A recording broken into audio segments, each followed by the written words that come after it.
तो गाइस कैसे हो आप लोग। तो रेनेगार्ड इमॉर्टल के नेक्स्ट नॉवल के एपिसोड नंबर 338 में आपका स्वागत है। तो चलिए शुरू करते हैं। तो जैसा कि अभी तक हमने पिछले एपिसोड में देखा कि कैसे वांग ली ने 11-12 को पास कर दिया होता है और अभी वो निकल पड़ा होता है 12 पैलेस की तरफ। अब यहाँ पे देखो, जिसको नहीं पता है उसको मैं बता दूं कि अभी के फिलहाल हम लोग चैप्टर नंबर 1957 में हैं और इन सारे आज के दिन में हम 1970 चैप्टर्स तक कंप्लीट करने वाले हैं। तो चलो एपिसोड पे आते हैं। तो जैसा कि यहाँ पे हमने देखा कि वांग ली ने 11 पैलेस को तो पास कर लिया होता है। वहाँ पर सब लोग इंतजार करने लगते हैं कि आखिरकार आगे वांग ली क्या करेगा और हमें बाकी बंदों को दिखाया जाता है जो कि हर बार उसी की तरह बात करने लगते हैं वांग ली के बारे में ही कि आखिरकार वांग ली क्या करता है और कैसे कैसे करता है, क्या वो 12 पैलेस की तरफ जाएगा या फिर नहीं।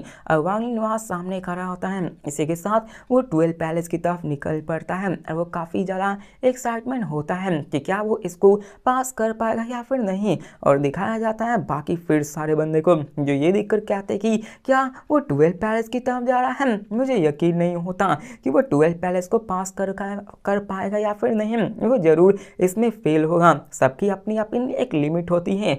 वांग ली वहाँ पे चला जाता है, वहाँ पे सभी बंदे की नज़र उस पे ही होती है। अब यहाँ पे हमें बाकी सारे पावरफुल बंदों को दिखाया जाता है जो आपस में बात करते हुए कहते हैं कि स्नोरेन, तुम्हें लगता है कि वो 12 पैलेस को पास कर पाएगा। तो वो कहता है कि हाँ शायद मुझे लगता है।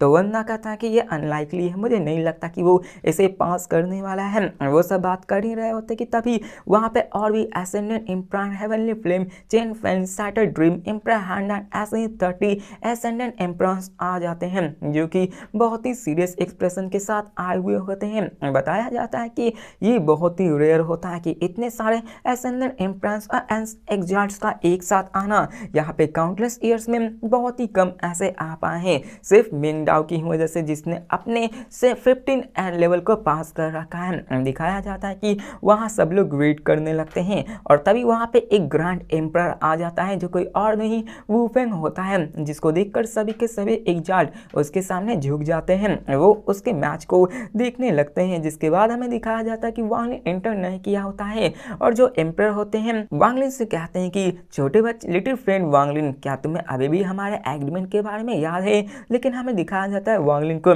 जो कि देखता है कि ये जूनियर आपके एग्रीमेंट को याद रखे हुए हैं, लेकिन अभी के फिलहाल मुझे अपने टेस्ट को देने जाना है। तो अभी मुझे यहाँ पे अंदर जाके इस पे ज़्यादा फोकस करना है। तो यहाँ पे वो कहता है ठीक है ऐसा ही करो। जिसके बाद वो सब इंतजार करने लगते हैं और बाकी के एम्परर्स भी आ जाते हैं, यहाँ तक कि जीडू एम्परर भी आ जाते हैं जो कहता है कि वो 12 को पास करे या फिर ना, लेकिन मैं उसको अपने अंडर रिक्रूट करने वाला हूँ। अब सब लोग इंतजार कर रहे होते हैं, वो सोचने लगते हैं कि क्या वो 12 पैलेस को पास कर पाएगा या फिर नहीं।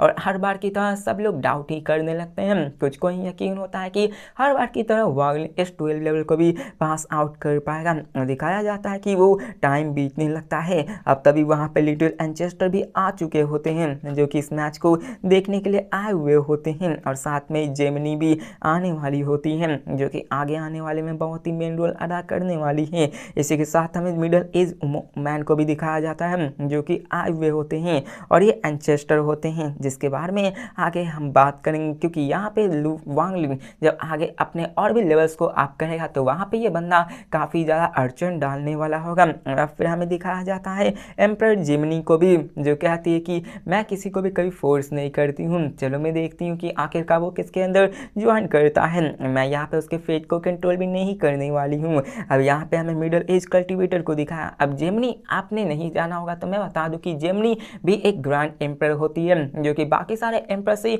काफ़ी ज़्यादा पावरफुल होते हैं, लेकिन ये री इनकारनेट हुए थे और री इनकारनेशन के समय इसके 2 सोल हो गए थे, मतलब अभी इनकी 2 बॉडीज मौजूद हैं। इसी कारण ये बाकी सारे ग्रैंड एम्परर्स की जितनी जो पहले थे उतना स्ट्रॉन्ग नहीं होती है। और यहाँ पे एक मिडिल एज कल्टिवेटर उनके साथ हमेशा रहा करता था, उनके असिस्टेंट की जैसे ही। और दिखाया जाता है कि इसी के साथ पर्पल यंग सेट के भी लोग आ जाते हैं, मतलब कई सारे बंदे आए हुए होते हैं। और फिर से सब लोग बात करने लगते हैं कि क्या वो 12 लेवल को पास आउट कर पाएगा या फिर नहीं। और तभी हमें दिखाया जाता है वांग लिन को, जो कि वहाँ पे मौजूद था।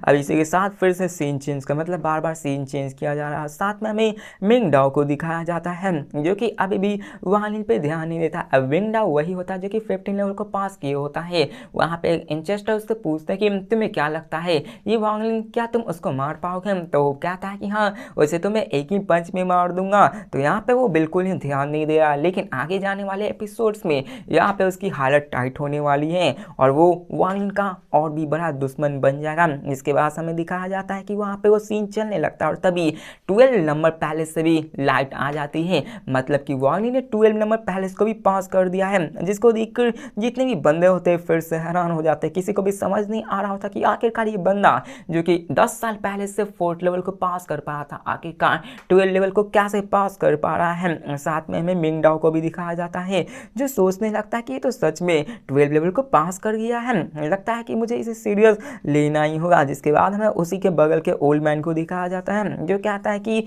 ये थक चुका है, साथ ही इससे आगे नहीं जा सकता है। अब दिखाया जाता है कि वहाँ पे वांग लिन फिर से 13 पैलेस की तरफ जाने लगता है। इसे देखकर मिंग डाओ खड़ा होते हुए कहता है कि सेलेस्टर एम्पर, मैं एम्पर ट्वाइस की तरफ जा रहा हूँ ताकि मैं 16 पैलेस को अटेम्प्ट कर सकूं। मतलब यहाँ पे वो वांग लिन के इस सक्सेस से काफ़ी ज़्यादा जलन हो रही होती, क्योंकि वांग लिन वहाँ का स्पॉटलाइट बन चुका था और मिंग डाओ नहीं चाहता था कि ऐसा किसी और के साथ हो, इसलिए वो निकल पड़ता ताकि वो अपने 16 12 को पास आउट करके जितनी भी अभी वांग लिन ने जो चर्चे बटोरे होते हैं उनको ख़त्म कर सके। और अब फिर दिखाया जाता है हमें बाकी सारे एम्पर एग्जास्ट एसेंडेंट एम्परर्स और ग्रैंड एम्परर्स के बारे में, जो कि वांग लिन की तरफ पूरी पागलों की तरफ देख रहे थे। मतलब वांग लिन ने करतब किया होता उसके कारण सब लोग हैरान हो चुके होते हैं और सबकी नज़र अभी उस पे ही पड़ी हुई होती है। सब लोग बात करने लगते हैं। अब वांग लिन ने एक ही झटके में इतने सारे लेवल्स को पास आउट कर दिया था, इसके कारण एम्परर्स भी खुद आकर उसके मैच को देखने लगते हैं। इसी के साथ हमें ग्रैंड एम्परर डाओ यी को भी दिखाया जाता है,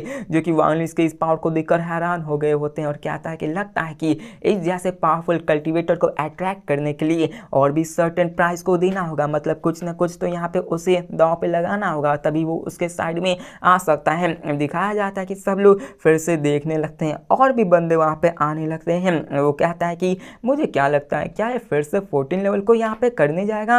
और वो कहता है कि शायद वो जा सकता है। और यहाँ पे सब आपस में बात करने लगते हैं कि क्या मैं अभी 13 लेवल को यहाँ पे अटेम्प्ट करने जाऊँगा तो क्या मैं उसको पास कर पाऊँगा या फिर नहीं। वहाँ पे और भी 20 एसेंडेंट एम्परर्स आ चुके होते हैं और वो सब सोचने लगते हैं कि क्या वांग लिन फिर से उसको पास कर पाएगा या फिर नहीं। और हमें दिखाया जाता है वांग लिन को, जो कि अभी भी उसी फॉग में होता है, वो अभी 13 पैलेस के अंदर मौजूद होता है। मतलब कि उसने 12 पैलेस तक को पास आउट कर लिया होता है और वो कहता है कि शायद मैं इसको पास कर पाऊंगा या फिर नहीं, मेरे पास हेवनली बुल है। इसी के साथ वो इसको यूज़ करता है, अपने 9 स्पीड को यूज़ करता है। जिसके बाद वो कहता है कि लगता है कि मेरी सोल आर्मर की भी लिमिट आ चुकी है, जिसके कारण मैं अभी 13 को ही पास कर सकता हूँ। फॉर्चुनेटली मैंने 11 पैलेस से एक्सट्रीम फायर डॉग को सीखा और साथ में 12 पैलेस में एक्सट्रीम वाटर डॉग को ऑब्टेन कर लिया है। जैसे जैसे आप लेवल अप होते जाओगे वहाँ पे आपको रिवॉर्ड्स मिलते जाएंगे और वांग लिन को मिली होती, जिसके कारण वो इन दोनों को यूज़ कर सकता था अच्छे से और उनके पावर्स को अच्छे से एक्यूमुलेट कर सकता था। वांग लिन के साथ देख कर कहता है कि 13 प्लेस शायद मैं इसको पास कर पाऊँ या फिर नहीं। और तभी फिर से वहाँ पे आवाज़ आती है जो कहती है आखिरकार डॉग क्या है। तो हमें वांग लिन को दिखाया जाता है जो फिर से उसी तरह जवाब देता है, लाइफ एंड डेथ यही डाओ कहलाते हैं। और फर्स्ट टाइम और कर्मा डाओ ये सेकंड टाइम होता है और third time true and false ये सभी डाओ होते हैं। अब ये टेस्ट उसके इनलाइटमेंट डाओ को बारे में पता लगा रही होती है और ये सभी उसने केवल से ही सीखी हुई होती है। यहाँ पे वो कहता है कि शायद मैं इसको पास कर गया तो मैं काफ़ी ज़्यादा फेमस हो जाऊंगा। मतलब 13 लेवल को पास आउट कर दिया तो मैं ग्रैंड एम्परर्स में भी ज़्यादा फेमस हो जाऊंगा। और तभी दिखाया जाता है कि वहाँ से एक आवाज़ आती है जो कि उसको अपने पुरानी यादों को याद दिलाने लगती है, अपने सुजाकू प्लैनेट के बारे में बताने लगती है कि कैसे वहाँ पे सब चीज़ डिस्ट्रॉय हुआ था। उसके अपनी पुरानी मेमोरीज को और भी अच्छे से दिखलाने लगती है। टाइम पास होने लगता है, जितने भी एम्परर्स के बंदे होते हैं सब लोग उसकी तरफ देखने लगते हैं। यहाँ पे हमें बताया जाता है कि टाइम काफ़ी ज़्यादा बीत चुका होता है। वो कहता है उन सब देख कर कि शायद ये 13 पैलेस तक रुक जाए, क्योंकि सबकी अपनी अपनी एक लिमिट होती है और सब लोग बात करने लगते हैं। और वो कहता है कि शायद वो नहीं कर पाएगा, अब टाइम काफ़ी ज़्यादा बीत चुका था। और एम्परर डावी भी देखने लगता है और कहते हैं कि क्या ये उसकी लिमिट है, लेकिन हमें दिखाया जाता है कि तभी वहाँ पे एम्परर मिंग डाओ भी आ चुका होता है, एसेंडेंट एम्परर मिंग डाओ भी आ चुका होता है, जिसके कारण जितने भी बंदे होते हैं सबकी तरफ उसकी तरफ ही नज़र चली जाती है। और यहाँ पे सब लोग कहते हैं कि लगता है कि ये यहाँ पे वांग लिन को देखने के लिए आए हुए हैं, लेकिन फिर से वो वांग लिन की तरफ देखने लगते हैं कि क्या वांग लिन यहाँ पे इस टेस्ट को पास कर पाएगा या फिर नहीं। जिसके बाद हमें दिखाया जाता है कि वो खड़े होकर उस पैलेस की तरफ देखने लगते हैं और तभी दिखाया जाता है थोड़ी देर बाद ही वहाँ पे लाइट फिर से चमकने लगती है, मतलब कि वांग लिन ने 13 लेवल को भी पास कर दिया होता है, जिसको देखकर मिंग डाओ एसेंडेंट एम्परर्स की भी हालत खराब हो जाती है। वो भी हैरान हो जाता है और कहता है कि क्या इसने 13 पैलेस को पास कर दिया, मैंने कभी भी उम्मीद नहीं किया था कि ये 13 पैलेस को पास कर पाएगा। जिसके कारण उसके एक्सप्रेशन भी काफ़ी ज़्यादा खराब गंदे हो चुके होते हैं और बाकी सारे एम्परर्स की तो बात ही अलग ही, वो सभी अभी शॉकिंग में ही होते हैं। मतलब उन्होंने सोचा था कि वांग लिन 8 लेवल को भी पास नहीं कर पाएगा, लेकिन वांग लिन सबको हर बार हैरान करते हुए अभी 13 लेवल तक को पास कर गया होता है और दिखाया जाता है कि वो हैरान हो गए होते हैं। और यहाँ पे सब लोग बात करने लगते हैं कि आखिरकार ये कैसे कर सकता है, इसके पास कितनी पावर से, क्या ये यहाँ पे एक ही साथ 19 पैलेस को ब्रेक करना चाहता है, लगता है कि पूरी दुनिया को एक ही दिन में हिला देना चाहता है। और सब लोग उसकी तरफ अपने आंखों में अविश्वसनीय शौक को लेकर चल रहा होता है और उनके पास अपने अपने रीजन होते हैं क्योंकि वांग लिन ने ऐसा किया ही होता है। अब दिखाया जाता है कि एम्परर मिंग डाओ भी काल्म होता है, मतलब उसे ज़्यादा फर्क नहीं पड़ा था, लेकिन फिर भी वो अंदर से दिखाता नहीं, मतलब बाहर से दिखाता नहीं, अंदर से उसको पता होता है कि यहाँ पे सारी स्पॉटलाइट वांग लिन ने चुरा ली है। दिखाया जाता है कि स्काई में वो खड़ा होता है, उसके चेहरे अभी पीली हो चुकी थी, मतलब वांग लिन अभी थक चुका होता है और वो 14 प्लेस की तरफ नहीं जा रहा होता है। अब दिखाया जाता है कि वो वापस मुड़ने लगता है, जिसको देखकर एसेंडेंट एम्परर मिंग डाओ कहता है कि क्या तुम आगे नहीं बढ़ना चाहते हो। अब जैसे यह आवाज़ वहाँ पे गूंजती है, जितने भी बंदे होते हैं सब उसकी तरफ ही देखने लगते हैं, सब लोग कांपने लगते हैं और वो महसूस कर पाते हैं कि यहाँ पे कुछ न कुछ तो होने वाला ही है। और ग्रैंड एम्परर डाओई के भी एक्सप्रेशन काम होते हैं, वो चुप होते हैं, वहाँ तक कि वू फेंग भी स्माइल होते हैं जबकि उन्होंने इस बात को सुना, क्योंकि यहाँ पे एसेंडेंट एम्परर्स की अभी बैटल चलने वाली। एक मिंग डाओ जो कि अपने सबसे स्ट्रॉन्गेस्ट बैटल एम्परर कहलाया जाता है, एसेंडेंट एम्परर कहलाया जाता है, जिसने 15 लेवल को कई साल पहले पास कर रखा है, और एक वांग लिन जिसने अभी ही आकर 13 पैलेस तक को ब्रेक कर दिया। वो आके कह रहा है वांग लिन से कि क्या तुम आगे नहीं बढ़ना चाहते हो, मतलब कि यहाँ पे मिंग डाओ उसे ताना मार रहा होता कि देखो क्या तुम यहीं पे रुकने वाले हो, क्या तुम डर चुके हैं। फिर हमें दिखाया जाता है सब लोग बात करने लगते हैं कि क्या यहाँ पे होने वाले हैं और मिंग डाओ तो उसे और भी भड़का रहा होता है। इसी के साथ हमें सेलेस्टियल एम्परर को भी दिखाया जाता है, जो कि असल में मिंग डाओ के ही कह सकते हो टीचर कह सकते हो वैसे ही होते हैं,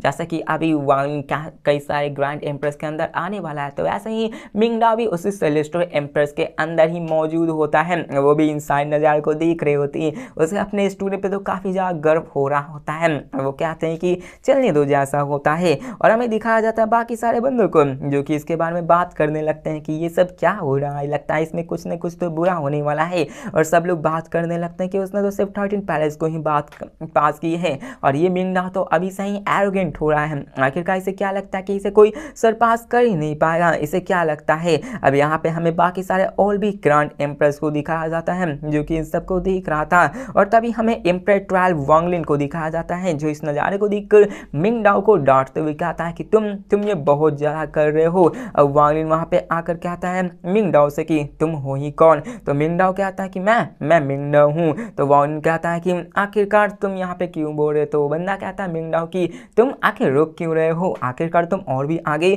जा सकते हो ना, ऐसा लगता है कि तुम्हारे जो पास है वो सिर्फ 13 लेवल को ही पास कर सकते हो। और तो वांग लिन कहता है कि ऐसी पर्सनालिटी होना और भी अनसेंडेंट एम्परर्स के बनने के बाद ये तो बहुत ही बुरी बात है। अब दिखाया जाता है कि उन दोनों में में बहस होने लगती है। मतलब उन दोनों में बातों की अभी बहस होने वाली है और फाइट तो आगे आने वाले कई एपिसोड्स में होने वाली है। अब हमें दिखाया जाता है ग्रैंड एम्परर वू फेंग को, जो कि वार्नी से कहते हैं कि तुमने 13 लेवल को पास करके अपने पावर्स को दिखा दिया है, चलो वहाँ पे बाहर आओगे तुम मेरे पास आना, मैं तुम्हें अपने अंदर जरूर ले लूंगा। अब वहाँ पे ग्रैंड एम्परर डॉई भी होता है जो कि कहता है कि तुम भी मेरे अंदर आ सकते हो, तुम्हें मेरी एग्रीमेंट तो याद है ना कि कैसे मैंने कहा था कि अगर तुम 9th लेवल को पास कर गए तो तुम मेरे अंडर आकर काम कर सकते हो।